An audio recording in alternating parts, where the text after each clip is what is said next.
नमस्कार, मैं हूं आशीष चित्रांशी और आप देख रहे हैं the news launcher. Mid day मुद्दा में अशोक वानखेड़े। और आज सबसे बड़ी खबर यह है कि 45 दिन के बाद, 45 के अब तो 46 47 दिन हो गए, 47 दिन के बाद डोनाल्ड ट्रंप, जो हर दिन दुनिया को मूर्ख बनाता है, पहली बार मूर्ख बनाते हुए पकड़ा गया है रंगे हाथ। कैसे पकड़ा गया?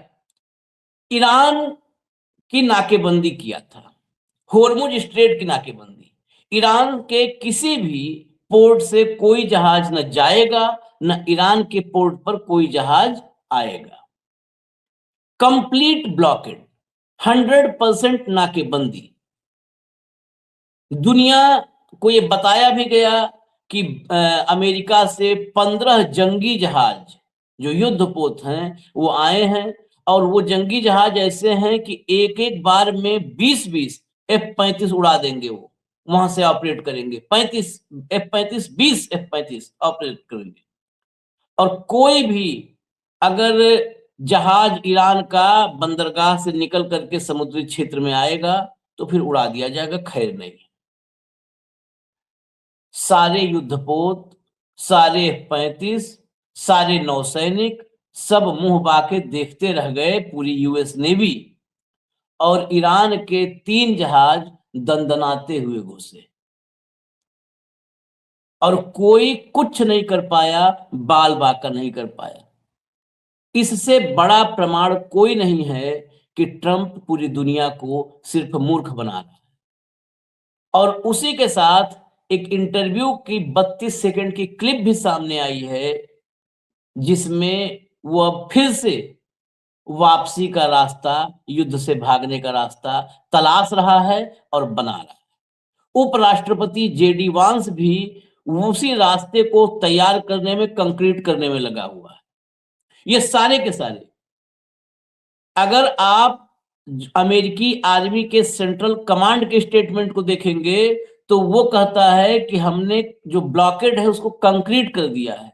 दरअसल ब्लॉकेड कंक्रीट नहीं है, ये लोग उस रूट को कंक्रीट करने में लगे हैं जिस रूट से अमेरिका भाग पाए युद्ध से, ट्रंप इज्जत बचा के भाग पाए, बस वही रूट कंक्रीट करने में लगे हुए हैं। और वो रूट जो है कंक्रीट नहीं हो पा रहा।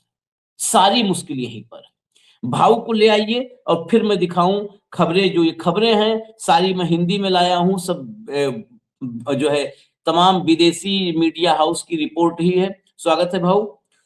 और इसके साथ ही यह भी क्लियर कर दें कि कुछ अमेरिकी अखबारों में, जैसे वॉल स्ट्रीट जर्नल, उसमें यह भी बताया गया है, उसकी एक रिपोर्ट है कि 8 ईरानी जहाजों को चेतावनी देकर के यूएस नेवी ने लौटा दिया।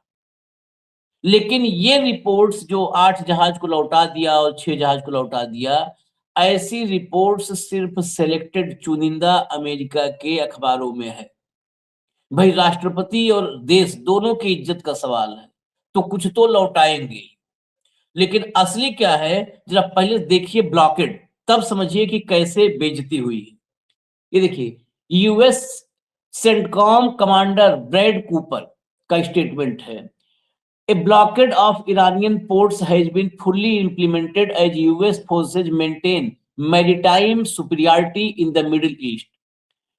ईरान के बंदरगाहों का जो नाकेबंदी है उसको पूरी तरह से इंप्लीमेंट किया गया है, लागू कर दिया गया है। और अमेरिकी फोर्सेज ने समंदर में अपनी सुपीरियरिटी मिडिल ईस्ट में कायम रखी है। 90% of Iran economy is fuelled by international trade by sea and has completely halted. 90% अर्थव्यवस्था जो है व्यापार से, समुद्री व्यापार से चलती है ईरान की, जिसको पूरी तरह से ठप कर दिया गया। ये US CENTCOM commander Brad Cooper का बयान है। सेना को भी इसीलिए तो हटाया था, आर्मी चीफ को। इस सेना को भी ऐसे ही लोग चाहिए, इनको सेना में भी, जो किसी तरह इनकी इज्जत बचाएं। आगे चलिए, जरा चेंज करिए। ये स्ट्रेट ऑफ होर्मुज के ब्लॉकेड का दावा किया है कि इसको कंप्लीट ब्लॉकेड कर दिया है। ओमान की खाड़ी में जहाजों को लौटा दे रहे हैं, ईरान के जहाज जैसे निकल रहे हैं डर के मारे वापस भग जा रहे हैं।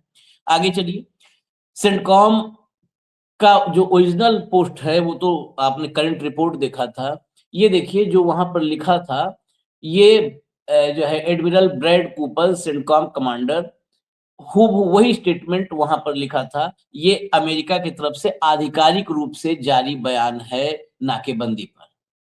अब आइए इस नाकेबंदी की हकीकत दिखाते हैं आपको। भैया लाइए हेडलाइन। होर्मुज पर यूएस का ब्लॉकेड फेल, बिना खरोंच दंदनाते निकले ईरानी जहाज, दुनिया को मूर्ख बना रहे ट्रंप। बिना खरोंच दंदनाते मतलब ये भी नहीं है कि उन जहाजों को कोई अटैक हुआ हो, बच बचा करके दाएं बाएं कन्नी काट के निकले हों। जरा भीतर चलिए। होर्मुज की खाड़ी में जारी तनाव के बीच एक ऐसी खबर आई है जिसने सुपर पावर अमेरिका की साख पर सवाल खड़े कर दिए हैं। अमेरिकी नौसेना के होर्मुज में सख्त नाकेबंदी के ऐलान के कुछ ही घंटे बाद ईरान के दो बड़े जहाज अमेरिकी सुरक्षा घेरे को तोड़ते हुए वहां से बिना खरोंच के निकल गए। दो बड़े जहाज, समुद्री जहाजों की, अच्छा ये रिपोर्ट मैं इसलिए कर रहा हूं कि वो जो वॉल स्ट्रीट जर्नल या कोई भी बान या फॉक्स न्यूज चला दे, वो सब के सब एक मतलब मीडिया हाउस की रिपोर्ट होगी। ये जो है केपलर की रिपोर्ट है। केपलर कंप्लीट जो है समुद्र में परिवहन है, उस पर एक एक मिनट की रिपोर्ट रखता है। वो पूरा मूवमेंट उनका फॉलो करता है, किस मूवमेंट, कौन जहाज, कितने नंबर है, क्या नंबर है उसका, क्या फ्लैग है, सारा कुछ डेटा जो है, मतलब आप सीधा कहिए कि जो समंदर में यातायात है उसका पूरा डेटा केपलर के पास होता है। समुद्र उसकी रिपोर्ट है ये। समुद्री जहाजों की आवाजाही पर नजर रखने वाली फर्म केपलर के आंकड़ों ने खुलासा किया है कि नाकेबंदी लागू होने के चंद घंटों के भीतर ही दो ईरानी जहाजों ने रास्ता पार किया, जबकि एक चीनी जहाज भी रातों रात वहां से गुजर गया था। आगे चलिए। ट्रंप प्रशासन जोर शोर से होर्मुज को ब्लॉक करने का दावा किया था ताकि ईरान की तेल सप्लाई रोकी जा सके, लेकिन जमीनी हकीकत कुछ और ही बयां कर रही है। अमेरिकी युद्धपोतों की मौजूदगी के बावजूद ईरानी जहाजों का वहां से निकल जाना यह दिखाता है कि या तो नाकेबंदी में बड़े छेद हैं या फिर ईरान को अमेरिका का डर नहीं रहा। केपलर की ट्रैकिंग डेटा के मुताबिक कम से कम 3 जहाजों ने इस यूएस ब्लॉकेट को धता बताते हुए अपना सफर बिना किसी खरोच के पूरा कर लिया। ये केपलर की रिपोर्ट है। और उस रास्ते से, जिस रास्ते पे वैसे ही 5 जहाज निकल रहे थे। एक्सपर्ट्स अब ये सवाल उठा रहे हैं कि क्या ट्रंप प्रशासन केवल मनोवैज्ञानिक युद्ध लड़ रहा है। ये जो एक्सपर्ट्स मिडिल ईस्ट और इस सब पे नजर रखे हैं, उनका कहना है क्या ट्रंप प्रशासन केवल मनोवैज्ञानिक युद्ध लड़ रहा है। एक तरफ बातचीत की मेज पर आने के संकेत दिए जा रहे हैं, दूसरी तरफ नाकेबंदी का दावा। इन सब के बावजूद जिस तरह से ईरानी जहाज निकले हैं, उससे ऐसा लगता है कि पर्दे के पीछे कोई बड़ी डील चल रही है, या फिर अमेरिकी कंट्रोल काफी कमजोर पड़ चुका है। ईरान पहले ही कह चुका है कि उसके पास इस समुद्री रास्ते की चाबी है। जहाजों का सुरक्षित निकलना ईरान के उसी दावे को पुख्ता करता है। अब तो भारत में भी हिंदी में क्या करें, अनुवाद करने में हिंदी विदेश की रिपोर्ट को तो अपने मन से लिख नहीं देंगे। अब भारत की भी रिपोर्ट में लिखा जाने लगा है कि उस समंदर की चाबी ईरान के पास है, अमेरिका मूर्ख बना रहा है। भाऊ, ये मूर्ख बनाने का सिलसिला अब तो ठप कर देना चाहिए, रोक देना चाहिए। अब तो मैं केपलर की रिपोर्ट आ गई। केपलर कोई थोड़ा ईरान और रूसी बता रहे हैं। कैपलर कैपलर की रिपोर्ट जो है वो टोटल कार्गो मूवमेंट है, शिप मूवमेंट है। हाँ, वो हाँ, शिप का ओरिजिन लिखते हैं, शिप का लाइफ लिखते हैं, उसमें ये बताते हैं कार्गो क्या है, किसका फ्लैग है, port of dispatch and port of destination. यहाँ तक भी उसकी रिपोर्ट होती है कि यदि पोर्ट का जो बीच में एक जहाज, आपको याद होगा, कहीं और जाना था, इंडिया की तरफ मुड़ा था, और इंडिया का जहाज कहीं और मुड़ा था, तो ये जो मूवमेंट है वो यहाँ तक ट्रैक करते हैं कि आपका जहाज निकला तो था, ओरिजिन और डेस्टिनेशन ईरान का ये फला फला पोर्ट है, और फाइनल डेस्टिनेशन, रीचिंग डेस्टिनेशन जो है उसका इंडिया का कांडला है। लेकिन इंडिया के कांडला के बजाय यदि विशाखापट्टनम जाता है तो वो भी उसमें बताया जाता है कि it has hour before it has change the route and now it is heading towards another thing. इतना क्लियर मूवमेंट है उसका। और उसको पूरा विश्व उसको स्टडी करता है, उसको मानता है। हाँ, अब कि ये कुछ भी कहे। देखो, ईरान कहे कि हम एक भी नहीं जाने दे रहे हैं, लेकिन कैप्टन कहता है कि बहुत सारे निकले हैं तो मानना पड़ेगा। हाँ यदि हाँ कहता है अमेरिका कि हम किसी को रोक नहीं रहे हैं, हम रोक रहे हैं, देखते हैं हम कैसा निकलते हैं, हम ब्लॉक कर दें। 90% हमने घेर रखा है। अब ईरान को घेरा है, चाइना को घेरा है, ये हेडलाइन पढ़ी है हमने, और ऐसा लग रहा था कि बस ईरान का नाक मुंह सब दब गया और बस सांस फूल गई उसकी। लेकिन चाइना, हमने पहले भी कहा था आशीष जी, 3 दिन से हम लगातार कहते कि एक बार चाइनीज का रोक के देखिए तो समझ में आ जाएगा इनमें दम कितना है। पहला चाइनीज का टैंकर का कल रिपोर्ट तो आपने डिस्कस किया ही था, फोटोग्राफ भी दिखाया था। उसके बाद अब ईरान फ्लैग के भी जहाज निकले हैं। अब इसके मायने क्या है? अब इसके मायने, जो ये खबरें छाप रहे थे कि भाई बिल्कुल नाकाबंदी कर दी है और बहुत मुश्किल है और ईरान बर्बाद हो जाएगा, अब वो मुंह पे गिर गए। तो वो अपने बचाव के लिए कहते हैं कि वो इसलिए हो रहा है कि कुछ पीछे डीलिंग चल रही है। उस डीलिंग के चलते अमेरिका जाने दे रहा है। अरे अमेरिका रोक ही नहीं पाएगा। सवाल डीलिंग का नहीं है, सवाल रोक नहीं पाएगा। ये डीलिंग बड़ी क्लियर कट है। दो चीजें हैं जिसपे हार्मोज पे कंट्रोल किसी हालत में किसी को नहीं दिया जाएगा, जो जिसपे ईरान बिल्कुल नहीं मानेगा। ईरान अपने यहां शांति के लिए परमाणु संवर्धन रोकने की बात नहीं मानेगा। उसके यहां बिजली का उत्पादन चलता रहेगा। तीसरी बात, लेबनान को अकेला नहीं छोड़ेगा। हम्म, उसके सीज फायर में लेबनान भी होंगे, हमास भी होगा, हुती भी होंगे और हिजबुल भी होंगे। वो कहता है कि तुम तुम्हारे पैकेज से बात करो, हम हमारे पैकेज को लेके आ रहे हैं। बात टोटलिटी में होगी।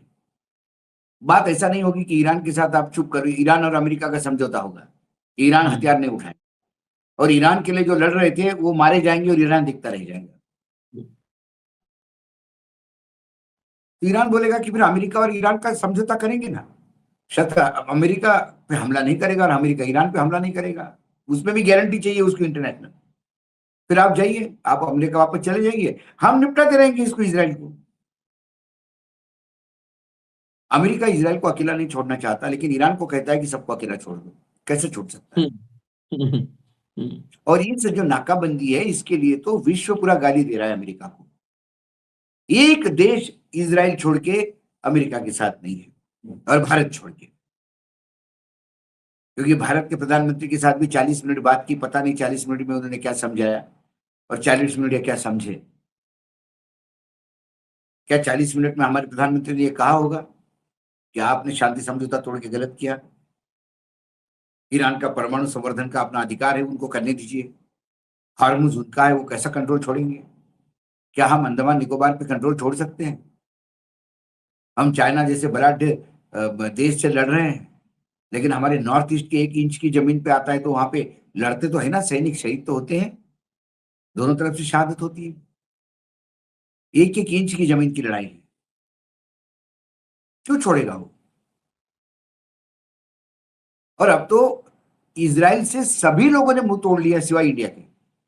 सबने भारत सबने क्या मुंह, जो 40 मिनट में उनके क्या बोला बहुत भारत ने? पुराने साथी थे, हाँ, जो पुराने साथी थे भाई, सालों से जिनका व्यापार था, सालों से जिनका अंडरस्टैंडिंग था, टेक्नोलॉजी, भारत के पहले से जिसका टेक्नोलॉजिकल और शस्त्र, मतलब arms, ammunition, army training, Italy देखिए, भारत के पहले से उनका सहयोग था। बहुत पुराना, हाँ। उन्हें तोड़ दिया क्योंकि वो डेमोक्रेसी में और हर देश के अपने अधिकारों में विश्वास रखते हैं। हमारे जो बैठे हैं दिल्ली में, वो इतने डरे हुए हैं अमेरिका से कि वो गलत भी करे तो उसको इंडोर्स करते हैं, रेखांकित करते हैं।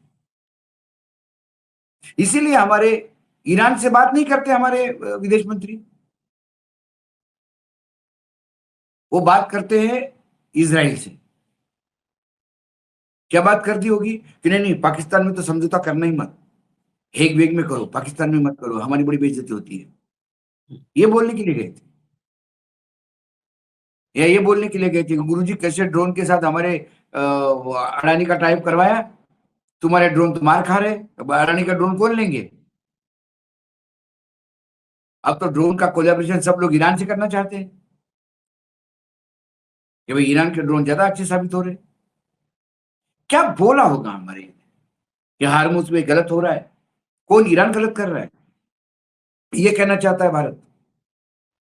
भारत की किस पॉइंट पे क्लियरिटी है आशीष जी, बताइए। आप भी इतने दिनों से युद्ध चालू हो गया तब से आप भी मैनेज कर रहे हैं, किसी बात पे क्लियरिटी नहीं इस आदमी की।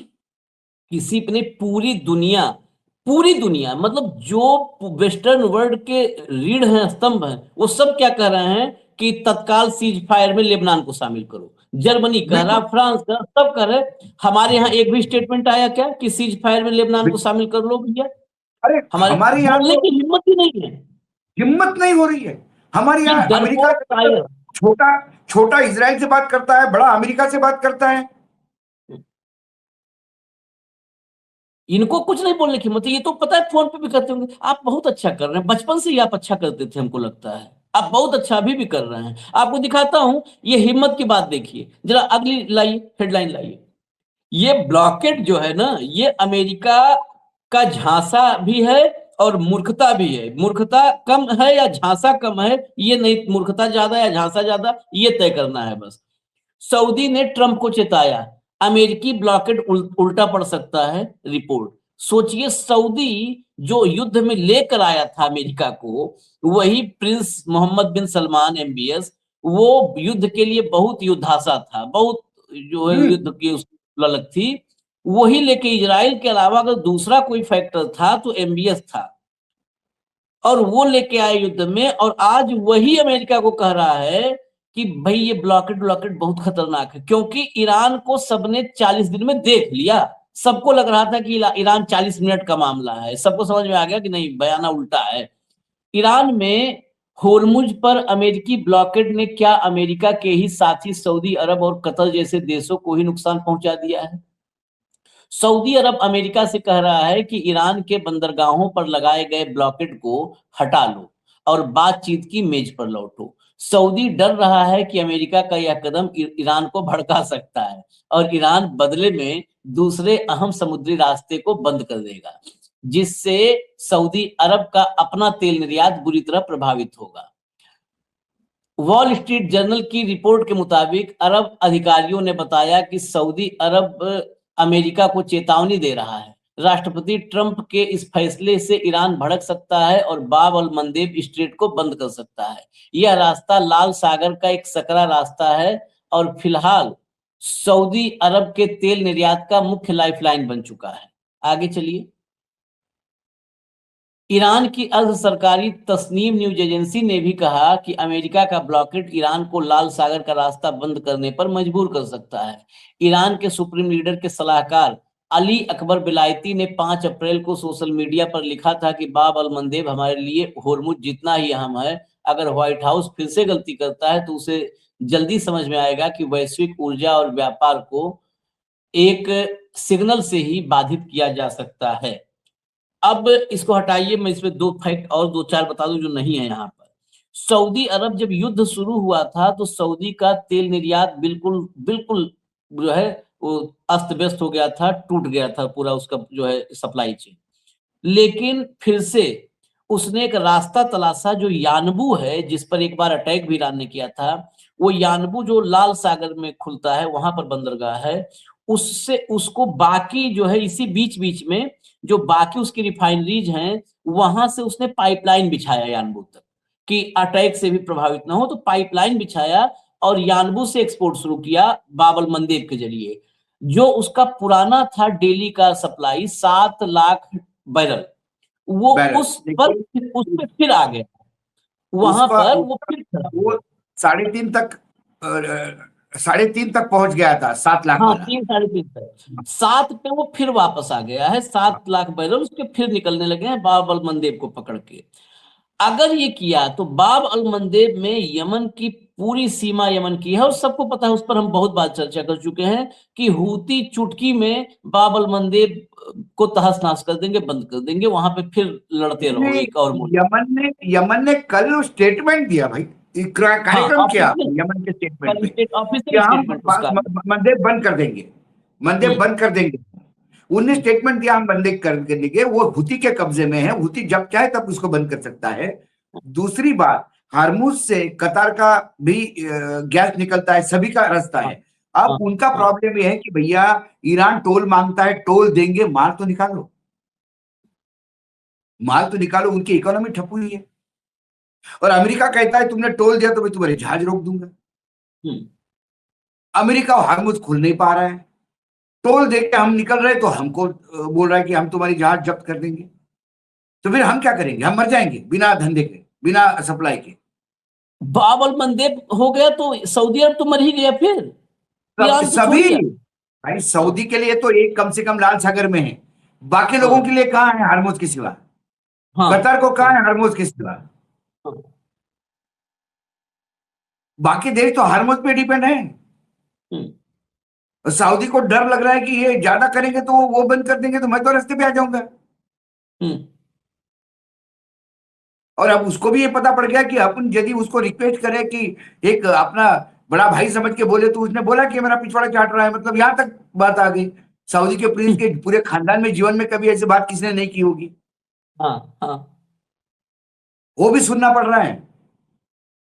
धंधा भी खत्म, चौपट होने लगा है। जहां से रास्ता खुला है वो भी, पहले भी एक बार ईरान वहां पे मार चुका है, और सिर्फ सिंबॉलिक मारा है ईरान ने उस टाइम पे। नहीं तो हम्म, ईरान को वो बंदरगाह पूर्ण रूप से नस्तल करने में कोई टाइम नहीं लगेगा। 4 ड्रोन और चाहिए थे, बस खत्म होता था मामला। लेकिन उन्होंने सिंबॉलिक रिटेलिएशन किया कि आप हमारे फैसिलिटी पे मारोगे, हम आपके फैसिलिटी पे मारेंगे। तो ये अब इनके साथ मैंने वही तो कहा कि जिन लोगों ने इनको बुलाया वो साथ नहीं है, सिर्फ भारत साथ है और कोई नहीं। हम्म। कोई सही बात है, भारत के अलावा कोई दुनिया में कोई साथ नहीं है। और इसीलिए ये बेसिकली अमेरिका की स्थिति बड़ी विचित्र हो गई है। ट्रंप ने ऐसे जगह पे कदम बढ़ाया, आज ये किसी भी कंडीशन में, कुछ चर्चाएं तो और भी हैं। ये चर्चा है कि अक्टूबर में जो वहां पर मध्यावधि चुनाव होने वाले हैं, उन चुनावों तक ये इस स्थिति को खींच के रखेगा। ये एक्चुअली ये कुछ वेस्टर्न रिपोर्ट ही है कि खींच के रखेगा। क्यों खींच के रखेगा? क्योंकि समझौते पर पहुंचने में असली दिक्कत कहां पे हो रही है, आज मैं इस चर्चा में लाता हूं। असली दिक्कत कहां हो रही है? समझौता हो जाएगा, लेकिन समझौता आज की तारीख में, कल इसकी चर्चा एक हिंट हमने किया था भाऊ, कि आज जो है, जो 2015 में ओबामा के साथ समझौता हुआ था, उससे बेहतर डील आज की तारीख में ईरान नहीं देगा। अगर उससे बेहतर डील नहीं देगा तो ये मध्यावधि चुनाव में हार अमेरिका जाएगा, के बुरी लोग तरह दौड़ा से हार लेंगे, जाएगा। और इसको दौड़ा ईरान लेंगे। अब और ईरान अब ओबामा वाला डील देने के लिए भी तैयार नहीं है। हाँ, वही कह रहे ओबामा वाले ओबामा। डील पे भी तैयार नहीं है। हाँ, और ये ओबामा, इनको सबसे ज्यादा, ट्रंप को अगर सबसे ज्यादा दिक्कत किसी को है तो ओबामा, किसी से है तो ओबामा से है। ओबामा को नोबेल पीस प्राइज मिला, ओबामा के कार्यकाल में लादेन को मार दिया गया, अमेरिका ने मार दिया, मतलब लादेन जिसने सबसे बड़ा डैमेज किया था। तो ओबामा का जो स्ट्रेचर है और जो डील ओबामा ने किया, ओबामा को हमेशा ये गाली देता है, इसको नोबेल पीस प्राइज चाहिए, इसको जो जो ओबामा को मिला सब इसको चाहिए, और ज्यादा ब्याज के साथ।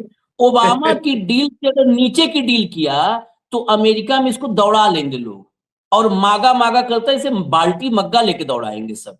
बिल्कुल ये इस बिल्कुल। कंडीशन में है, इसलिए ये असली खेल है कि ये पूरा का पूरा लिंग अराउंड करके आज हमने ब्लॉकेट कर दिया है, आज हमने ये कर दिया है, आज हम वार्ता कर रहे हैं। ये अक्टूबर तक कुछ बहुत जो पैनी नजर रख रहे हैं वो कह रहे हैं कि अक्टूबर तक ये खींचेगा, इसको अक्टूबर तक खींच करके ये मध्यावधि चुनाव में चला जाएगा, वहां पर रिजल्ट इसको मिल जाए किसी तरह से, और फिर ये कोई भी डील कर लेगा। लाइए आगे आगे लाइए हेडलाइन, उसी के वही सब लक्षण आगे हम दिखा रहे हैं। देखिए, होर्मुज पर ब्लॉकेड के बाद ट्रंप ने फिर किया जीत का दावा।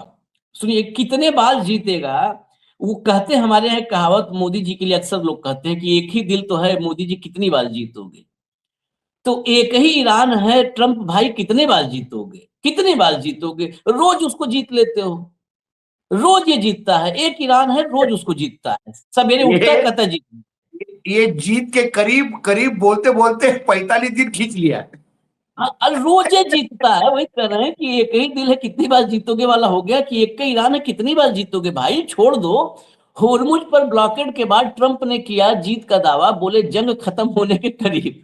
अब देखिए, फिर भागने, फिर ये रोज भागता है, रोज आता है। आगे चलिए जरा, आगे चलिए। एक इंटरव्यू में ट्रंप ने कहा कि अगर अमेरिका ने कार्रवाई नहीं की होती तो आज ईरान के पास परमाणु हथियार होता। मतलब ये 40 दिन में परमाणु हथियार रुका नहीं तो हो गया होता।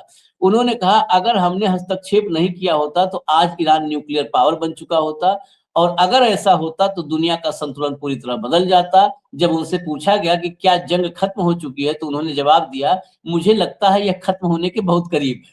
आगे चलिए को नमूने जरा पढ़िए।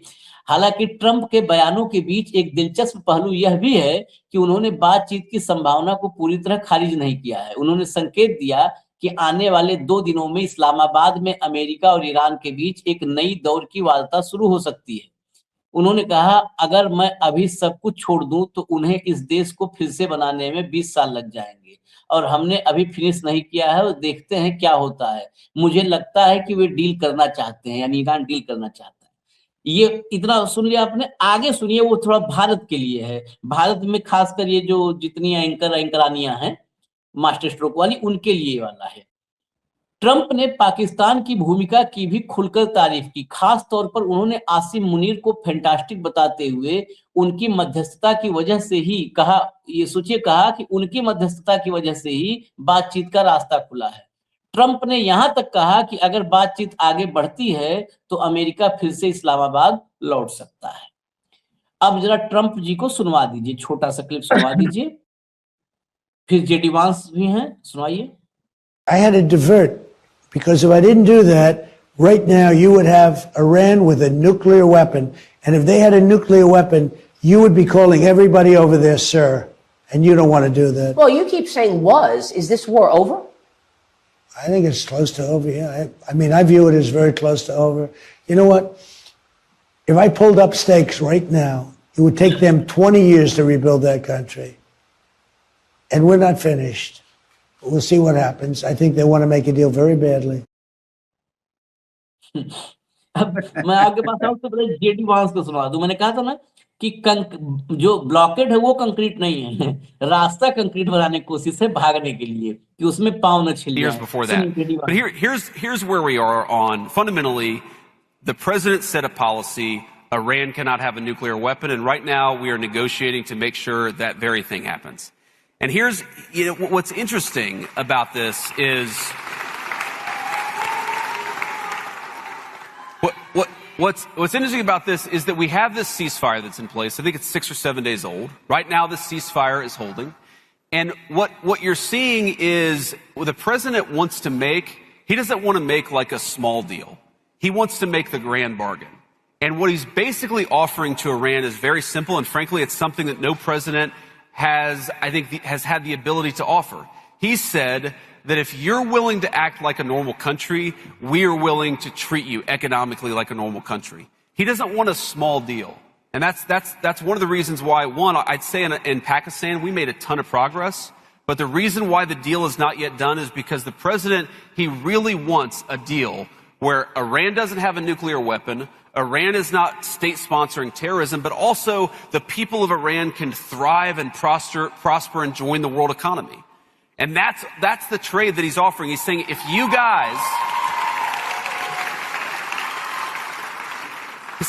guys commit to not having a nuclear weapon, we are going to make Iran thrive, we're going to make it economically prosperous, and we're going to invite the Iranian people into the world economy in a way they haven't been in my entire life.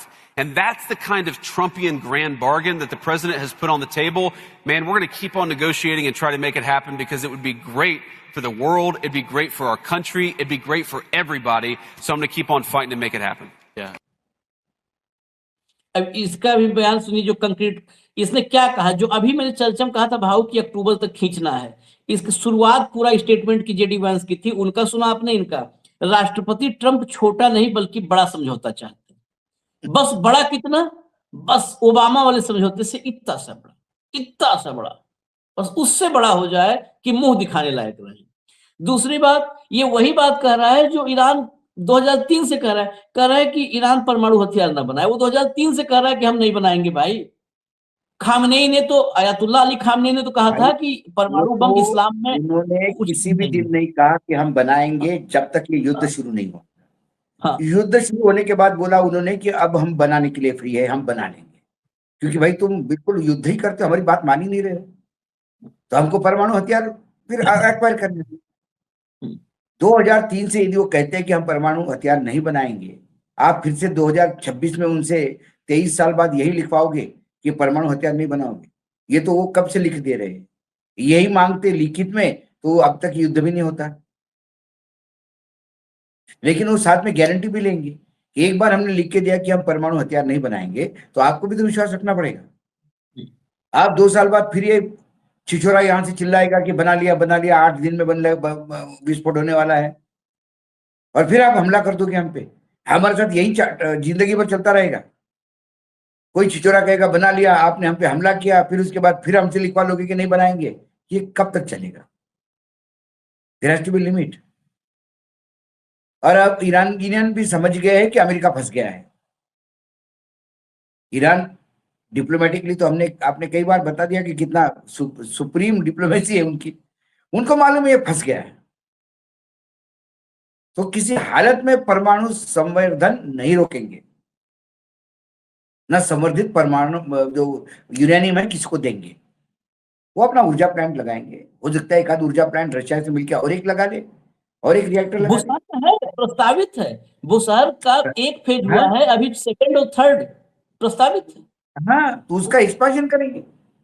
उनके लिए भी बिजली चाहिए, उनको भी विकास करना चाहते हैं। और आप मतलब ट्रम्प अभी अमेरिका को नहीं संभाल पा रहा है। हाँ। अमेरिका का विकास ठीक से कर ले। अमेरिका में महंगाई चरम पे है, बेरोजगारी चरम पे है। अमेरिका में आपने जो इमिग्रेशन के रूल बनाए उस वजह से कई कंपनियां ठप है, प्रोडक्शन कम हो गया है, डिफेंस में आपके पास पैसा नहीं है, आपके एमिनेशन खत्म हो गया है। पहले तू अपना कंट्री देखना। नहीं, मैं अमेरिका ईरान को मैं बहुत बड़ा देश बनाने जा रहा हूं। ईरानियन वो काबिल है अपने देश को। अरे बिना तुम्हारे सैंक्शंस के चलते उन्होंने ये डेवलपमेंट किया है जो आपको 40-45 दिनों में नहीं निपटा पा रहे हो दोनों मिलकर आप, सैंक्शन के चलते। यदि ईरान पे सैंक्शन नहीं लगे होते तो ईरान कहां जाता? ये देखिए ना। चलिए, मेगा हो गया फेल्ड, मेगा हो गया मीगा, मेक इजराइल ग्रेट अगेन। चलिए, ट्रंप को बड़ी जीत हासिल हुई है, मुबारक हो। ये 3 जहाज जो निकले हैं ईरान के, उनके मुंह हाँ। पर एकदम थप्पड़ मारते हुए, यही अमेरिका की जीत की निशानी है। जो थप्पड़ मारते हुए 3 जहाज निकले हैं। और एक और मैं आंकड़ा बता दूं, वो भी इंटरनेशनल रिपोर्ट है। उसमें ये था कि अमेरिका की नेवी के का पेशेंस जीतेगा या ईरान की जिद जीतेगी। ये कितना पेशेंस रख पाते हैं, ये ब्लॉकेड में कितना पेशेंस रख पाएंगे, कितने उसकी इकोनॉमी को बांध पाएंगे। 19 करोड़ बैरल 19 करोड़ बैरल तेल ईरान का समंदर में उतरा हुआ है ऑलरेडी। आप मतलब आप सोचिए, 7 लाख बैरल रोज सऊदी एक्सपोर्ट कर रहा है। 7 लाख से 19 करोड़ को डिवाइड कीजिए, वो रोज कर रहा है। यानी जितना वो मतलब 5-6 महीने में एक्सपोर्ट करेगा, उतना तेल ईरान का समंदर में है। उसको कहां कहां तुम ब्लॉकेट कर पाओगे?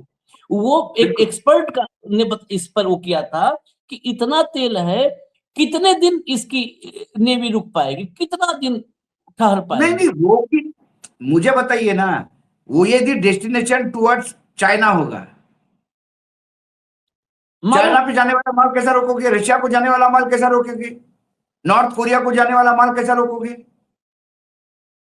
नॉर्थ कोरिया पे हमला है। तो ये मतलब हमारे यहाँ हम तो सुने थे, हम लोग एक कहावत सुनते थे, खाली 100 प्याज 100 जूता 100 गाली। वो उसको चरितार्थ होते हुए हमको ट्रंप ने दिखाया। उसको चरितार्थ करके दिखा दिया कि हम रोज जो है सवेरे उठेंगे और कहेंगे जीत गए हैं, फिर दोपहर में 100 प्याज खाएंगे, शाम में 100 जूता, और रात में 100 गाली खा के सो जाएंगे, और फिर अगले दिन सुबह उठेंगे कहेंगे जीत गए हैं। इजाजत दीजिए हमें, हम फिर आते हैं। और भी अपडेट्स हैं, और बड़ी अपडेट्स हैं खासकर अमेरिका के लिए। धन्यवाद भाऊ, बहुत बहुत धन्यवाद, नमस्कार।